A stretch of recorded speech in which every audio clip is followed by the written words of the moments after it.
इस वीडियो में gate 2021 physics का प्रॉब्लम डिस्कस करेंगे जो कि क्लासिकल मैकेनिक्स से हैं, जो कि न्यू लैग्रेंजियन दी जाती है और उसमें से न्यू हैमिल्टोनियन मोमेंटम फाइंड करनी चाहिए। तो प्रॉब्लम है कि the time derivative of A differential function g of qi, t is added to the Lagrangian L of qi dot t such that। तो यहाँ पर हमें दिया गया है कि ये जो फंक्शन है इसका टाइम डेरिवेटिव, तो यही है उस फंक्शन का टाइम डेरिवेटिव। तो इसे हमें इस लैग्रेंजियन को ऐड कर दिया है। तो क्या है, ये जो लैग्रेंजियन है दिस इज़ ओल्ड, ये ओल्ड लैग्रेंजियन है और इस ओल्ड लैग्रेंजियन से हम इसे ऐड कर कर न्यू लैग्रेंजियन को क्रिएट किया है। तो new Lagrangian is just the sum of old Lagrangian and time derivative of a function. तो ये ओल्ड लैग्रेंजियन और इसका टाइम डेरिवेटिव का ये जो फंक्शन है इसका टाइम डेरिवेटिव को ऐड करने से आ जाता है। Where qi dot t are generalized coordinates, generalized velocities and time respectively. तो हमें पता है कि qi generalized coordinate, qi dot velocity, generalized velocity and time. Let pi be the generalized momentum and h Hamiltonian associated with। तो ये जो Lagrangian है इसका मोमेंटम है pi और इसका हैमिल्टोनियन है h, यानी कि वोल्ट लैग्रेंजियन का। If pi dash and h dash are those associated with l dash, और ये जो pi डैश और h डैश है वो न्यू लैग्रेंजियन के रिलेटेड मोमेंटम एंड हैमिल्टोनियंस है, then the correct option is और। तो अब हमें इन ऑप्शंस में कौन सा ऑप्शन करेक्ट है फाइंड करनी चाहिए। तो इसका सॉल्यूशन है कि, तो फर्स्ट ऑफ ऑल हमें तो यही तो दिया गया है क्वेश्चन में, old Lagrangian plus time derivative of function, तो इसे हम मॉडिफाई कर लेनी चाहिए। तो यहाँ पर हम देखेंगे तो ये g जो है it is a function of generalized coordinate and time. तो अब हम इसको इस टाइम से with respect to time derive कर रहा है। तो फर्स्ट ऑफ ऑल हमें उसे with respect to generalized coordinate derive करनी चाहिए। अगर next with respect to time, क्योंकि अगर f is a function of x, y होता तो उसका डिराइवेटिव तो हम क्या कैसा करेंगे, पार्शियल डिराइवेशन। फर्स्ट हम उसे partial derivation with respect x करेंगे, next partial derivation with respect y. जो कोई भी वो फंक्शन है, जो किसी का भी वो फंक्शन है वेरिएबल्स का, तो विथ रिस्पेक्ट टू डेट हमें उसे पार्शियल डिफरेंशिएशन करेंगे। उसी तरह यहाँ पर भी ये qi first of all with respect to qi partial differentiation करेंगे और in terms of derivating with respect to time. तो करने से क्या हो जाता है कि डो जी बाई डो q i d q i by d t हो जाता है, ताकि ये जो दोनों टर्म्स चल जाएंगे तो हमें d g by d t वही तो आएगा बेस्ड ऑन डायमेंशनल एनालिसिस। तो फाइनली तो ये टर्म आ जाता है हमारे पास। Next differentiating g with partially differentiating g with respect to time, तो यही है इसका टाइम डेरिवेटिव। तो इसे हम एक्सपेंड करने से ये आ जाता है। नेक्स्ट यल प्लस डो जी बाई डो क्यू आई, और इसे हम कैसा लिख सकते हैं, q i dot is nothing but डो क्यू आई बाई डो t, q i dot is nothing but d q i by d t. तो वही तो है दो जी बाई डो क्यू आई, दो जी बाई डो क्यू आई एंड ये जो है क्यू डॉट हो जाता है D q i by d t, और फाइनली ये जो है वो डो जी बाई डो टी हो जाता है। तो यही तो है इसका एक्सपेंशन। तो अब हम नेक्स्ट, तो अब हमें p i dash new Hamiltonian को फाइंड करनी चाहिए, जिसका फार्मूला है तो ये तो formula in general p i क्या है, p i is nothing but, p i को हम इस तरह लिख सकते हैं कि p i is equals to डो एल बाई डो क्यू आई डॉट। तो यही है क्यू आई पी आई का फार्मूला, मोमेंटम का फार्मूला। उसी तरह यहाँ न्यू मोमेंटम का जो म्यू मोमेंटम हम कैसा लिख सकते हैं, डो एल डैश बाई डो क्यू आई डॉट, इसका फॉर्मूला है। अब नेक्स्ट हमें एल डैश को with respect to q i dot differentiation करनी चाहिए, यानी कि एल डैश तो यही है एल डैश, तो with respect to q i dot हमें डिफ्रेंशिएशन करने से क्या आ जाता है, फर्स्ट ऑफ ऑल डो एल बाई डो क्यू आई डॉट इस टर्म से, तो डो एल बाई डो क्यू आई डॉट। नेक्स्ट इससे हम अगर हम डिफ्रेंशिएशन करेंगे तो डो एल बाई डो q i dot partial differentiation, ये जो है ये कांस्टेंट हो जाएगा, बाजू रख देंगे, तो डो क्यू आई डॉट बाई डो क्यू आई डॉट 1 हो जाता है, तो हमें डो जी बाई डो क्यू आई आ जाता है। नेक्स्ट डो जी बाई डो टी, इसके बाजू में तो क्यू आई डॉट का टर्म ही नहीं है कोई भी, so that is nothing but डो बाई डो q i dot of 1, differentiation of 1 with respect to x क्या हो जाता है, 0। उसी तरह यहाँ पर भी कोई भी क्यू आई टर्म्स नहीं है पार्शियल डिफ्रेंशिएशन में, क्यू आई डॉट टर्म्स, तो इसी वजह से ये टर्म 0 हो जाती है डिफ्रेंशिएशन करने से, तो हमें सिर्फ और सिर्फ 2 टर्म्स बच जाएंगे। तो हमें पता है कि डो एल बाई दो क्यू आई डॉट जो है वो ओल्ड हैमिल्टोनियन यानी कि पी आई, एंड डो जी बाई डो क्यू आई एज यूजल। तो फाइनली हमारे पास p i dash is nothing but ये जो पी आई है वही एंड डो जी बाई डो क्यू आई, तो ये this is the new Hamiltonian. अब नेक्स्ट, अब हम इससे differentiating with respect to t on both sides करनी चाहिए, ताकि हमें पता चल सके कि ये न्यू हैमिल्टोनियन जो है वो कंजर्व्ड है या नहीं।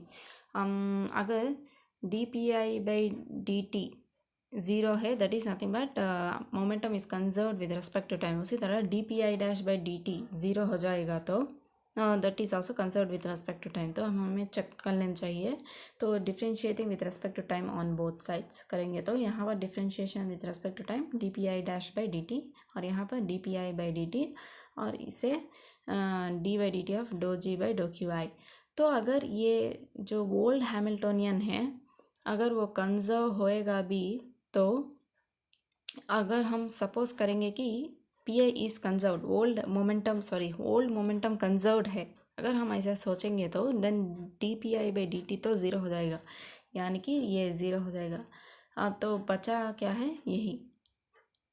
तो जी तो हमारे पास क्या दिया गया है कि वो it is a function of q and t. Suppose वो q t square plus q t something like that ऐसा होगा, तो इसे differentiation with respect to q करने से क्या हो जाएगा, टी स्क्वायर प्लस टी। तो इसे हम तो टाइम डिराइवेटिव करेंगे तो 2t + 1 आ जाएगा। सो ये तो ज़ीरो नहीं है, ये ज़ीरो नहीं हो पाएगा।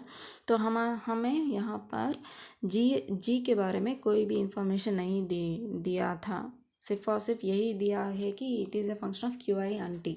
तो ये भी एक फंक्शन हो सकता है, function of q and T. तो हम ये नहीं कह सकते हैं कि अगर d P by d t 0 है, अगर पी आई ओल्ड मोमेंटम कंजर्व्ड है तो न्यू मोमेंटम भी कंजर्व्ड है विद रिस्पेक्ट टू टाइम, तो ऐसा तो हम नहीं कह सकते हैं। तो ये this is important conclusion from this derivation. तो नेक्स्ट है कि हमें अब न्यू हैमिल्टोनियन को पता लगाना चाहिए। तो हमें पता है हैमिल्टोनियन का formula from the Lagrangian summation p i q i dot minus l. उसी तरह ये न्यू हैमिल्टोनियन है summation p i dash q i dot minus l dash. तो अब p i dash is nothing but अभी हमने derive किया है, तो this is nothing but p i, यही तो है पी आई डैश। तो पी आई डैश की जगह पी आई प्लस डो जी बाई डो q i into q i dot minus, और एल डैश की जगह हमें क्वेश्चन में दिया गया है L plus d by d t of g. ये तो जो है ये ith टर्म के लिए ही है, ith पार्टिकल के लिए। उसी तरह हमारे पास n पार्टिकल्स भी हो सकता है, इसे हमें यहाँ पर समेशन इंक्लूड कर लेना चाहिए यहाँ पर। तो क्या हो जाता है, new Lagrangian l plus summation i d by d t of g of q i comma t. तो यही है l dash is equals to l plus summation d by d t of g of q i comma t. तो हम से simplification करनी चाहिए। तो यहाँ पर ये जो summation p i q i dot आ जाता है यहाँ से, और यहाँ से माइनस एल, ताकि ये जो है ये ओल्ड हैमिल्टोनियन हो जाएगा ये टर्म। नेक्स्ट यहाँ से समेशन आई डो जी बाई डो क्यू आई डॉट, और यहाँ से d by d t of g of q i comma t. तो अब हम इसे ओल्ड हैमिल्टोनियन में कन्वर्ट कर देंगे, और इसे एक्सपैंड करने से क्या आ जाता है हमें समेशन डो जी बाई डो q i into q i dot, और इसका एक्सपेंशन भी हमने शुरू में ही देखा था। तो partial derivative with respect to q करेंगे, फिर विथ रिस्पेक्ट टू टाइम, तो वही तो है ये terms with respect to q and with respect to t. Summation जो है उसे अंदर इंक्लूड कर लेना चाहिए। तो समेशन आई डो जी बाई ये जो है इसको एक्सपैंड करने से डो जी बाई डो q i into q i dot डो क्यू बाई डो टी, यानी कि डो जी बाई डो q i into d q by d t जो आ जाता है, तो वो टर्म है ये। Next with respect to time partial derivating with respect to time, तो डो जी बाई डो टी। तो यहाँ पर हम देखेंगे तो ये जो दोनों टर्म्स हैं ये तो प्लस है, this is plus and this is minus, they both are same but opposite in signs, तो ये दोनों कैंसिल हो जाएंगे। तो बचा तो क्या है हमारे पास h dash is also h minus डो जी बाई डो टी। तो this is the new Hamiltonian है। तो अब हमें देख लेना चाहिए कि कौन से ऑप्शंस करेक्ट है।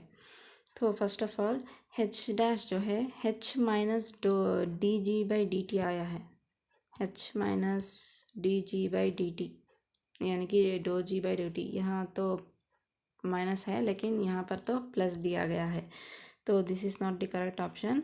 और next if p i is conserved then p i dash is necessarily conserved. तो अगर पी आई कंजर्व है तो पी आई डैश भी कंजर्व होगा, लेकिन हमें तो ऐसा उस तरह तो नहीं आएगा यहाँ पर कंक्लूजन। तो अगर पी आई कंजर्व्ड है तो भी पी आई डैश कंजर्व हो सकता है यानी तो नहीं हो सकता है, वो सब कुछ ये जी के फंक्शन पर डिपेंड करेगा। तो this is also wrong option. Next p i dash is also p i plus डो जी बाई डो क्यू आई, तो यही तो आया है हमारे पास पी आई प्लस डो जी बाई डो क्यू आई, तो सेम ये करेक्ट है ऑप्शन। और next both L and L dash satisfy the Euler Lagrangians equation of motion. तो Euler Lagrangian equation of motion क्या है, d by d t of डो एल बाई डो क्यू के डॉट माइनस डो L by डो q k is equals to zero. तो जो कि q i and q i dot terms ही रहेंगे। तो इसके एक्सपेंशन में अगर हम देखेंगे तो यहाँ पर भी तो L Lagrangian is a function of q i dot, और ये भी क्यू आई डॉट है, और ये टाइम डिराइवेटिव जो कि it is also a function of q and i. G भी जो है that is also a function of q and t, इसका डिराइवेशन भी is a function of q i dot and q comma t. तो यहाँ पर they are the functions of the same variables q i dot t. तो क्या हो जाता है ये भी L and both L and L dash follow the Euler-Lagrangian equation based on the equation, क्योंकि उस इक्वेशन में तो हम derivation with respect to q i dot करेंगे और विथ रेस्पेक्ट टू क्यूज करेंगे, तो इसी वजह से they both satisfy Euler-Lagrangian equation. तो इस क्वेश्चन के लिए यही तो आंसर है, ए एंड बी। तो थैंक यू।